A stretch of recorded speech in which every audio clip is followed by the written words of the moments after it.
राधे राधे। आज हम जानेंगे कि सर्वनाम क्या है और इसके कितने भेद होते हैं। सर्वनाम का प्रयोग हम संज्ञा के स्थान पर करते हैं। जब संज्ञा का बार बार प्रयोग करते हैं तो वह शब्द थोड़ा अजीब बन जाता है, तो उसके लिए हमें सर्वनाम का प्रयोग करते हैं। जैसे कि रोहन एक अच्छा लड़का है, रोहन फुटबॉल खेलता है, रोहन बाहर घूमने जाता है। जब हम बार बार रोहन रोहन रोहन कर रहे हैं तो ये शब्द थोड़ा अजीब बन रहा है, इसलिए हमें इसके लिए सर्वनाम का प्रयोग करते हैं। तो इसका शुद्ध रूपांतरण क्या होता है? जैसे कि रोहन एक अच्छा लड़का है, वह फुटबॉल खेलता है, तो रोहन की जगह पर हम क्या कर रहे हैं? वह सर्वनाम का प्रयोग करें। उसी प्रकार रोहन बाहर घूमने जाता है तो वहाँ पे भी वह बाहर घूमने जाता है। अब डेफिनेशन देखते हैं। जैसे कि संज्ञा के स्थान पर, किसके स्थान पर?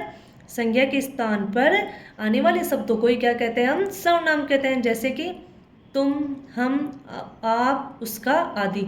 सर्वनाम संज्ञा के स्थान पर आता है। और सर्वनाम कितने योग से मिलकर बनता है? दो शब्दों के योग से। सर्वधन नाम, इसका यह अर्थ है कि जो नाम शब्द के स्थान पर उपयुक्त होता है उसे ही क्या कहते हैं? सर्वनाम कहते हैं।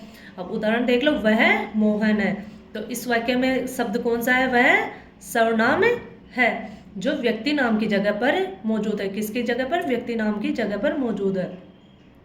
अन्य शब्दों में समझे तो सर्वनाम उन शब्दों को कहा जाता है जिन शब्दों का प्रयोग संज्ञा अर्थात किसी भी यानी संज्ञा के स्थान पर किसी व्यक्ति, वस्तु, स्थान आदि ही के नाम के स्थान पर करते हैं उसे ही क्या कहते हैं? हम सर्वनाम कहते हैं। जैसे कि इसमें, मैं, तुम, तुम्हारा, आप, आपका, इससे, उससे, यह, वह, हम, हमारा आदि शब्द आते हैं। जैसे कि मूल सर्वनाम कितने होते हैं? मूल सर्वनाम 11 होते हैं। और कौन कौन से होते हैं? मैं, तू, आप, यह, वह, जो, सो, कौन, क्या, कोई, कुछ।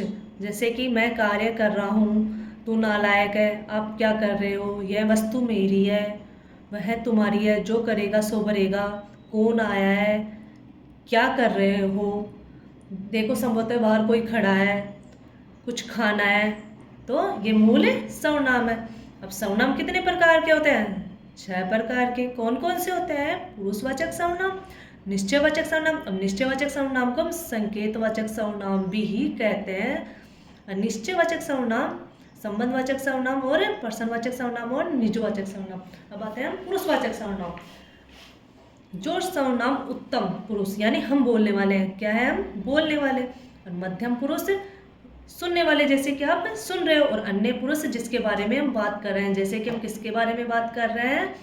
सर्वनाम के बारे में, तो उसे ही क्या कहते हैं? हम पुरुषवाचक सर्वनाम कहते हैं। जैसे कि उसने, वह, मैं, तुम, उस आदि। उदाहरण के तौर पे देख लो, मुझे पता है, मुझे पता है कि कल तुम घर जाओगे। पुरुषवाचक सर्वनाम कितने प्रकार के होते हैं? 3 प्रकार के होते हैं। उत्तम पुरुष, उत्तम पुरुष में कर्ता,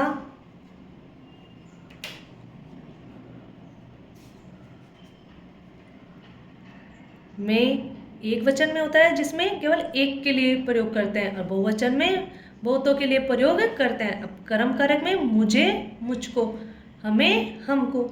संबंध में मेरा, मेरी, और बहुतों के लिए हमारा, हमारी। उसी प्रकार मध्यम पुरुषवाचक में कर्ता, कर्ता में तू, तुम, कर्म में तुझे, तुझको, तुम्हें, तुमको। और संबंध में तेरा, तेरी, तुम्हारा, तुम्हारी। अन्य पुरुष में कर्ता, यह, वह, और बहुवचन में ये, वे। कर्म में इसे, इसको, उसे, उसको। और बहुवचन में इन्हें, इनको, उन्हें, उनको। और संबंध में इसका, उसका, इसके, उसकी, इसकी, उसकी, इनकी और इनकी। वैसे ही बहुवचन में देख लो, ये, वे, इन्हें, इनको, उन्हें, उनको, इनका, उनका और इनके और उनके। बात है हम निश्चयवाचक सर्वनाम क्या है? निश्चयवाचक सर्वनाम में जिस सर्वनाम में पास या दूर, क्या है? पास या दूर किसी व्यक्ति या वस्तु की ओर, किसी व्यक्ति या वस्तु की ओर संकेत का या जो निश्चित संकेत का बोध देता है वही निश्चयवाचक सर्वनाम कहलाता है। क्योंकि यह संकेत करता है, क्या करता है? यह संकेत करता है, इसलिए इसे संकेतवाचक सर्वनाम भी ही कहते हैं। जैसे कि यह मेरी पेंसिल है, यह मीना की ड्रेस है। ये क्या है, एक निश्चयवाचक सर्वनाम है कि हमें पता है कि यह एक मीना की ड्रेस है, वैसे ही वह सीता की ड्रेस है, यह वह। पास के लिए यह का प्रयोग कर रहे हैं और दूर के लिए वह का प्रयोग कर रहे हैं। वह बहुत, घर बहुत दूर है। अब निश्चयवाचक और सर्वनाम और पुरुषवाचक सर्वनाम में अंतर क्या है? सीता बाजार गई और उसने पीली फ्रॉक खरीदी। यह फ्रॉक मेरी है और वह मीना की है। दोनों वाक्यों में लगभग समान लग रहे हैं, लेकिन इनमें बहुत बड़ा अंतर है। पहले वाक्य में एक ही व्यक्ति की बात हो रही है, सीता एक ही व्यक्ति है, जबकि दूसरे वाक्य में हमें परिभाषा से पता लग रहा है कि दूर या पास की ओर संकेत कर रहे हैं, तो इससे संकेत का भाव प्रकट हो रहा है। जबकि उसमें एक ही व्यक्ति के लिए बात कर रहे हैं, इसलिए वह पुरुषवाचक सर्वनाम हो गया।